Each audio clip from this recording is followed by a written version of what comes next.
Debat publik pasangan calon wali kota Tasikmalaya yang digelar di Aula Hotel Santika, Kota Tasikmalaya berlangsung cukup menarik. Meski tidak banyak ditemukan gagasan dan konsep yang baru dari masing-masing pasangan calon, namun cukup menarik ketika menyimak pemaparan dari masing-masing calon, terutama pasangan calon petahana wali kota dan wakil wali kota yang berada pada pasangan calon dengan nomor urut 2, Budi Budiman Muhammad Yusuf, serta pasangan calon nomor urut 3, Dede Sudrajat Asep Hidayat. Sementara satu pasangan penantang adalah Diki Chandranegara Denny Romdoni. Pada kedua pasangan calon petahana tampak berebut klaim keberhasilan pembangunan kota Tasik pada periode jabatan mereka saat ini. Diserang dari resiko dong.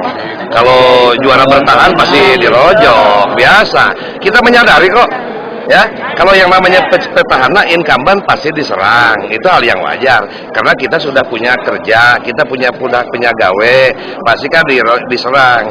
Kalau yang lain kan bukan petahana, artinya baru akan merencanakan. Kalau kita sudah berbuat selama 4 tahun.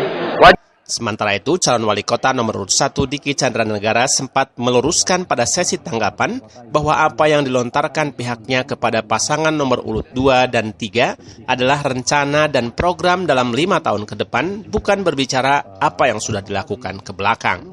Itu aja sebetulnya. Artinya yang saya butuhkan sebetulnya dari saudara-saudara saya, Pak Budi dan Pak Dede, adalah share kepada kami tentang apa yang akan pergerakan ke depan seperti apa.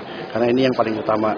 Kalau Pak Dede yang jadi, Pak Dede bisa tahu konsep saya, Pak Budi bisa tahu konsep saya, satu sama lain. Jangan membicarakan masalah ke belakang. Karena calon wali kota nomor urut 3, Dede Sudrajat, juga sempat menyindir dan mempertanyakan paslon nomor urut 2, Budi Budiman, tentang proses penegrian Universitas Siliwangi yang diklaim sebagai salah satu keberhasilannya.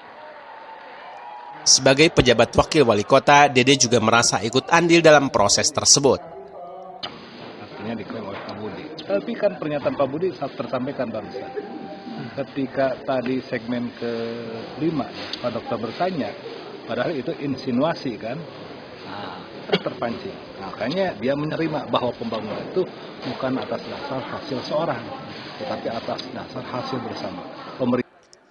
Sontak sindiran bernada protes seketika disambut riuh dan tepuk tangan para hadirin yang menghadiri debat publik tersebut, terutama tim pemenangan nomor urut 3. Klaim keberhasilan pembangunan kota Tasikmalaya juga mendapatkan protes dari calon wakil wali kota Tasik nomor urut 1, Denny Romdoni. Seakan tidak ingin diabaikan bahwa dalam perjalanan roda pembangunan kota Tasikmalaya juga ada peran yang signifikan dari para anggota DPRD, di mana selama ini dirinya menjabat sebagai Ketua DPRD Kota Tasikmalaya. Suasana pun kembali disambut tepuk tangan dan riuh para hadirin dari masing-masing pendukung dan tim pemenangan ketiga paslon tersebut. Berikut adalah tanggapan dan kesan pesan serta komentar dari para calon wali kota Tasikmalaya. perlindungan pemerintah terhadap kesempatan usaha itu minim dibandingkan usaha pemerintah kepada kesempatan kerja. Kesempatan usaha itu adalah pembinaan pada UKM-UKM. Kalau kesempatan kerja, investasi untuk bekerja, membuat infrastruktur yang segala macam, itu kesempatan kerja. Walaupun itu pun tidak terwujud, gitu kan.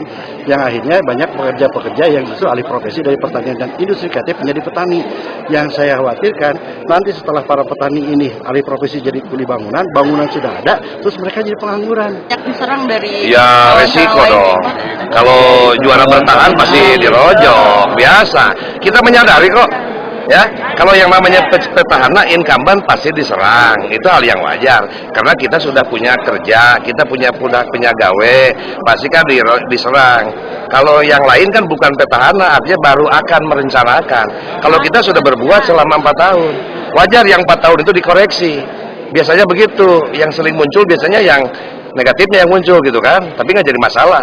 Itulah berdemokrasi hari ini, makanya kita sampaikan fakta yang sebenarnya. Terpancing antara dua petahana nih Pak Bapak dengan wali kota. Ya, saya kan ini debat publik diketahui oleh pemirsa ya, live ya kan, supaya pemirsa tahu, publik tahu, masyarakat Tasikmalaya tahu.